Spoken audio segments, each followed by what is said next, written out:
जन स्वराज के सूत्रधार प्रशांत किशोर ने आरक्षण के मुद्दे पर मुख्यमंत्री नीतीश कुमार पर बड़ा हमला बोलते हुए कहा कि जातियों का वर्गीकरण बदलना नीतीश कुमार की राजनीति का हिस्सा रहा है। उन्होंने उदाहरण देते हुए कहा कि कर्पूरी जी की एनेक्स 1 सूची में आज 23 नई जातियां जोड़ी गई हैं।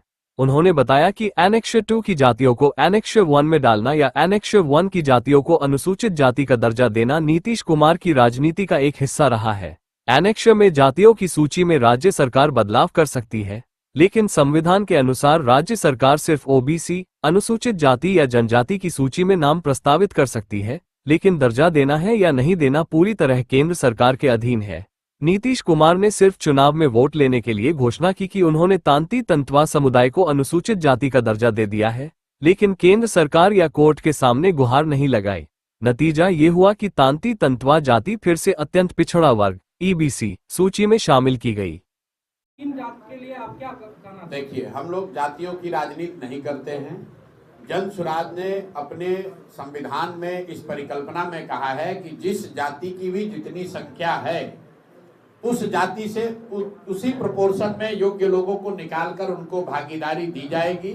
इसमें सभी समाज शामिल हैं। आपने जो 5 समाज की बात कही उसको लेकर मैं जरूर टिप्पणी करना चाहता हूं। बिहार में नीतीश कुमार की राजनीति का एक हिस्सा रहा है जातियों का वर्गीकरण चेंज करना। एनेक्स 1 को एनेक्स 2 में डालो, 2 को 1 में डालो, 1 को एससी बना दो। उसी के तहत एनेक्स 1 में आने वाली कुछ जातियों को, जिसको 5 समाज के नाम से एससी का दर्जा दिया गया। ये सही बात नहीं है, ऐसा दावा किया गया, क्योंकि जातियों का ये जो दर्जा चेंज होता है, कैटेगरी चेंज होती है, इसके पीछे साइंटिफिक स्टडी होनी चाहिए। राज्य सरकार उसको प्रस्तावित कर सकता है, उसको स्वीकार करने का पावर केंद्र सरकार को है। जैसा आपने देखा होगा बिहार में लोहारों के साथ भी ऐसा ही किया गया है। नीतीश कुमार ने वोट लेने के लिए यहां से कह दिया कि हमने 5 समाज को एससी का दर्जा दे दिया।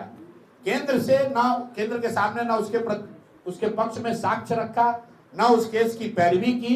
नतीजा क्या हुआ? जैसे लोहार को एसटी बनाया गया था और वापस ईबीसी बना दिया गया, उसी तरह 5 समाज के लोगों को एससी से हटाकर वापस ईबीसी बना दिया गया। तो एक विशुद्ध तौर पर शॉर्ट टर्म राजनीतिक गेन के लिए नीतीश कुमार ने और नीतीश कुमार की सरकार ने इन जातियों को ठगा है, और इसीलिए ये जातियां आंदोलित है और हम लोग इसके विरोध में हैं। जातियों का जो वर्गीकरण जो चेंज होता है, जो ओरिजिनल एनेक्स 1 था, जो कर्पूरी जी का था, और जो आज एनेक्स 1 है, उसमें करीब 23 नई जातियां जोड़ दी गई हैं। और ये नीतीश कुमार हमेशा ऐसा करते रहे।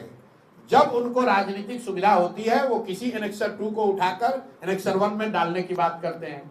कई बार उन्होंने एनेक्स 1 की जाति को एससी या एसटी बनाने की कोशिश किया। तो जब आप एनेक्सर बदलते हैं, एनेक्स 2 को एनेक्स 1 में डालते हैं, वो तो राज्य सरकार का मामला है, इसलिए वो कर पा रहे हैं। लेकिन अगर आप एससी को, ईबीसी को या ओबीसी को एससी या एसटी के दर्जे में डालोगे तो केंद्र से उसका अनुमोदन निश्चित जरूरी है, वो नहीं करा पाए। इसीलिए लोहार के केस में जिसको एसटी बनाया गया था फिर से ईबीसी बना दिया गया, कई बच्चों का नौकरी चला गया, लोग परेशान हुए। उसी तरह से 5 समाज को भी इन्होंने कहा कि हमने एससी बना दिया, लोग पंचायती राज का चुनाव एससी रिजर्व सीटों पर लड़े और वो सब चीज बर्बाद हो गया, क्योंकि केंद्र सरकार के समक्ष इन्होंने जरूरी दस्तावेज नहीं रखे, उन जातियों के साथ धोखा हुआ है। अब वो जाति जो है वो आंदोलित है। आप देख रहे हैं आरएन न्यूज। कृपया चैनल को लाइक और सब्सक्राइब करना ना भूलें।